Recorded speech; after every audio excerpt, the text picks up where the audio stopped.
Yeah, ladylike. My name's Janielle Porter, and this is my money story.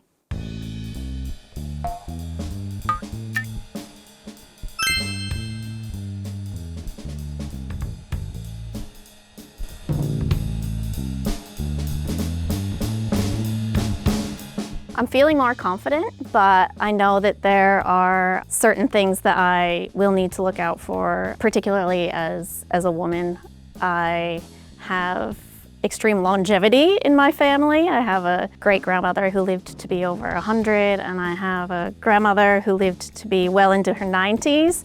So thinking about that, particularly also as a woman, I do have concerns around living for a very long time, it's a great thing, but it means that you need to be able to save for extreme long term and to be able to have enough to get you through into retirement and all the way to the end of life.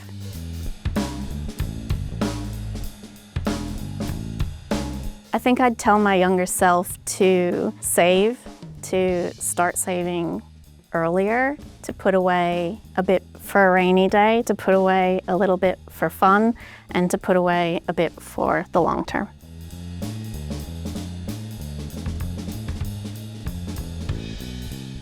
I don't personally have a financial advisor right now, but it's definitely something I have on my mind to think about doing as my retirement savings grows and as my plan for retirement starts to mature. I didn't seek advice earlier, or I didn't have a more set plan in place for myself, in part because it just wasn't something that was as openly talked about. I feel like now people speak more openly about what their financial goals are. People talk with their girlfriends and say, oh, I'm saving up for this, or I want to do that. Finances are spoken about much more openly now. And some of that has to do with probably influencer culture, the fact that technology has really advanced so much to make all of the education that you need about investments available right in the palm of your hand.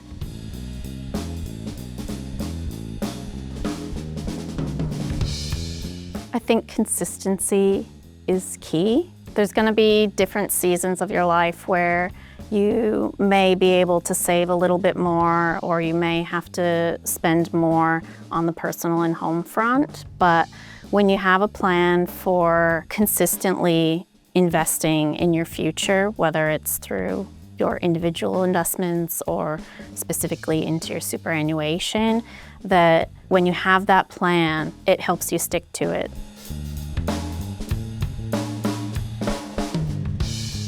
I think investing's made to feel harder than it needs to be because you have to try to block out some of the noise that's on the news. A lot of what is said on the news is the day-to-day market movements, and that's not the kind of space that you as an individual investor are looking to play in. You want to have a long-term, consistent investment path, and those day-to-day market movements, they matter, but they don't matter as much to an individual investor who has a plan and is sticking to it. When you have a broadly diversified portfolio and you're investing for the long term, 5, 10, 15, 20 years all the way into retirement, those ups and downs that the news spends a lot of time focusing on don't matter for you as an individual investor.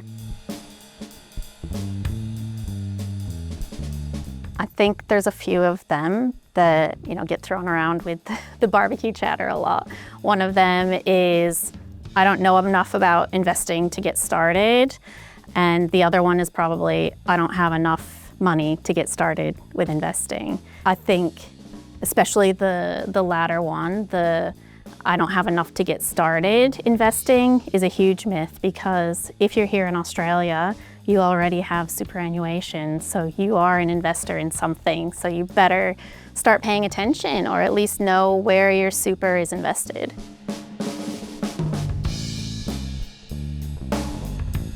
As a female investment professional, my investment confidence has grown over time, but if I wasn't necessarily working in this space, I don't know if I would feel the same way.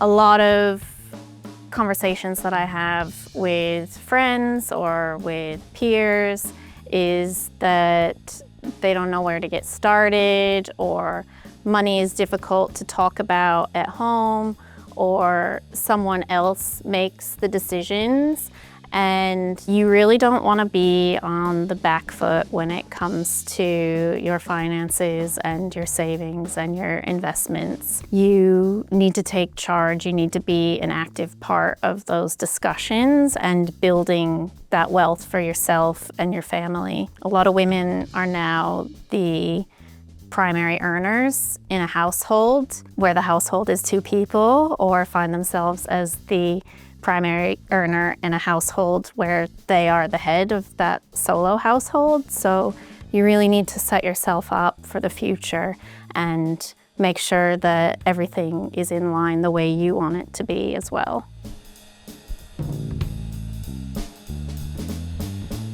There's a lot of really great information out there available at your fingertips, whether it's through podcasts or through banking apps or through books. There's never been more information about investing available to you out there, and the real basics about how to get started, the 101s, the 201s. You can find investment text that's available for you at whatever level of investment acumen you're at. When I was first starting out in working in investments, there was a lot of terminology that I didn't know about. I didn't do my degree in economics or finance. Just Googling terminology, using Investopedia to sort out and figure out what all of the different acronyms and all of the different terminology meant. It's all available there. Just look it up and have a try.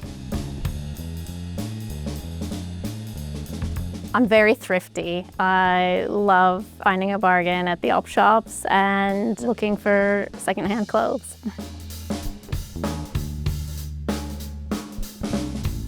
Money to me is something I don't want to have to worry about, but I know is something that you should always have held in your mind and ready to be able to think about.